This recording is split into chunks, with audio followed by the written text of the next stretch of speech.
நளினி என்ற பள்ளி ஆசிரியை தன் மாணவர்களிடம் கடவுளிடம் நான் கேட்கும் வரமும் அதன் காரணமும் என்ற தலைப்பில் ஒரு கட்டுரையை எழுதச் சொன்னார்.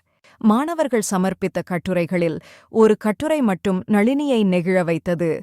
அந்த கட்டுரையை அவர் தன் சக ஆசிரியை மாலதியிடம் கொடுத்து வீட்டிற்குச் சென்றதும் படிக்கச் சொன்னார். அந்த கட்டுரையை படித்து மாலதி அழத் தொடங்கினார்.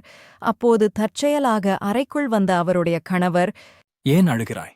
என்று கேட்க, என் சக ஆசிரியரின் மாணவி எழுதிய இந்த கட்டுரையை படித்துதான். நீங்களே படித்துப் பாருங்கள் என்றார். கணவரும் அதை படிக்கத் தொடங்கினார். கடவுளே, நீங்கள் எனக்கு வரம் தரவிருந்தால் தயவு செய்து என்னை ஒரு செல்போனாக மாற்றுங்கள்.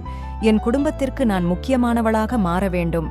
என் பெற்றோரின் முழு கவனமும் செல்போனில் இருப்பது போல என் மீதும் இருக்க வேண்டும். எங்க அப்பா வேலையிலிருந்து வீட்டிற்கு வரும்போது அவர் எவ்வளவு சோர்வாக இருந்தாலும் செல்போனுடன் நேரம் செலவிடுவது போல என்னுடனும் நேரம் செலவிடணும். எங்க அம்மா சோகமாக இருக்கும்போது செல்போனை பற்றிக் கொள்வதைப் போல என்னை புறக்கணிக்காமல் என்னையும் பற்றிக் கொள்ளணும். என் சகோதரர்கள் செல்போனுக்காக சண்டை போட்டுக் கொள்வதைப் போல என்னுடன் நேரம் செலவிட போட்டி போடணும். என் குடும்பத்தினர் மற்ற எல்லாவற்றையும் ஒதுக்கி வைத்துவிட்டு என்னுடன் நேரம் செலவிடணும். செல்போன் வேலை செய்யவில்லை என்றால் அதை உடனே சரி செய்கிறார்கள்.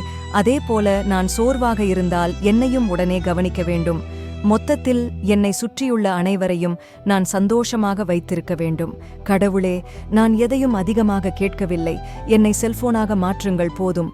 இதை படித்ததும் அந்த கணவர், "ஐயோ பாவம், அந்த குழந்தை மோசமான பெற்றோர்களாக இருப்பார்கள் போலிருக்கே" என்று சொல்லி வருந்தினார்.